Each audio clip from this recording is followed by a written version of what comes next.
வணக்கம் அன்பர்களே, இது தகவல் சாளரம். நான் உங்கள் பிச்சை முத்து. தகவல் சாளரம் வழங்கும் போர்களின் பிடியில் பூமியின் மடி. இந்தியா சீனா இடையிலான வலிமிகுந்த போரின் வரலாற்றை கூறும் தொடர் இதோ வருகிறது. இன்றைய காணொளி. புத்தன் வந்த திசையிலே புனித காந்தி மண்ணிலே. இமயத்தின் போர் மரபு இன்றும் தொடரும் பாடம். ஒரு போர் ஒரே தேதியில் முடிவடையலாம், ஆனால் அந்த போர் ஒரு நாட்டின் நினைவில் ஒருபோதும் முடிவடையாது.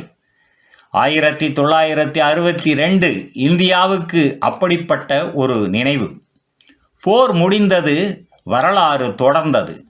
அக்டோபர் நவம்பர் 1962 துப்பாக்கிகள் மௌனமாயின, படைகள் நின்றன. ஆனால் இந்தியா சீனா உறவில் ஒரு புதிய அத்தியாயம் தொடங்கியது. அது நட்பின் அத்தியாயம் அல்ல, போரின் அத்தியாயம் அல்ல, எச்சரிக்கையின் அத்தியாயம். இது ஒரு போர் அல்ல, ஒரு திருப்பு முனை. இந்த போர் இந்திய வரலாற்றில் ஒரு சாதாரண தோல்வி அல்ல. அது பாதுகாப்பு சிந்தனையில் மாற்றம், அரசியல் அணுகுமுறையில் மாற்றம், இராணுவ கட்டமைப்பில் மாற்றம், ஒரு தேசிய திருப்பு முனை. இமயம் இனி ஒரு மௌன மலை அல்ல. இந்த போருக்கு முன்பு இமயம் ஒரு இயற்கை கவசம்.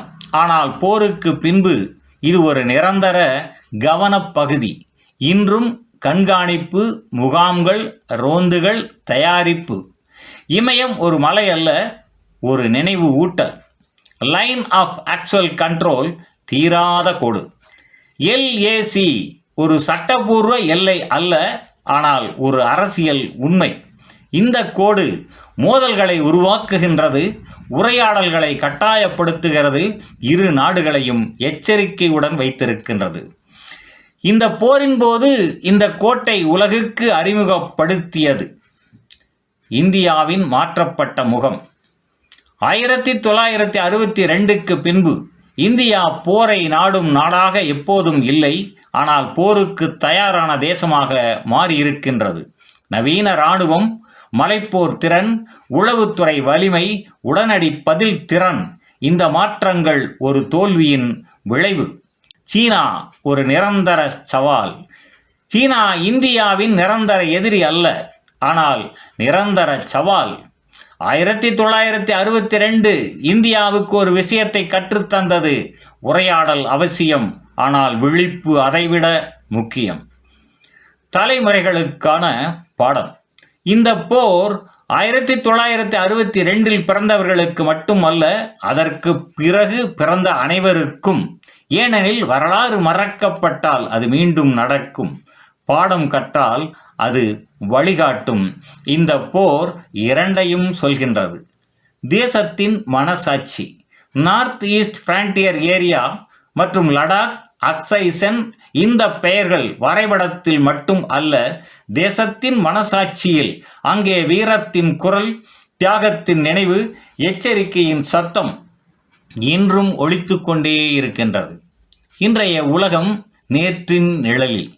21ஆம் நூற்றாண்டு, தொழில்நுட்பம், வர்த்தகம், உலகமயமாக்கல். ஆனால் வரலாற்றின் நிழல் இன்னும் மலைகளில் நிற்கின்றது. 1962 அந்த நிழலின் பெயர். நிறைவாக ஒரு நிறைவான சிந்தனை. 1962 ஒரு போர், ஆனால் அதைவிட அதிகம். அது இந்தியாவின் விழிப்பு, பாதுகாப்பின் அடித்தளம், வரலாற்றின் எச்சரிக்கை. இமயம் அமைதியாக நிற்கின்றது, ஆனால் அந்த அமைதி ஒரு விலையுடன் நிற்கின்றது. இமயத்தில் ஒரு போர் நடந்தது, அந்த போர் முடிந்துவிட்டது. ஆனால் அதன் பாடம் இன்றும் நம்முடன் விழிப்போடு தொடர்ந்து கொண்டிருக்கின்றது.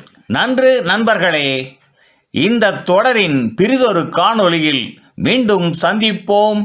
நன்றி, வணக்கம். புதியதோர் உலகம் செய்வோம், கெட்ட போரிடும் உலகத்தை வேரோடு காய்ப்போம். புதியதோர் உலகம் செய்வோம்.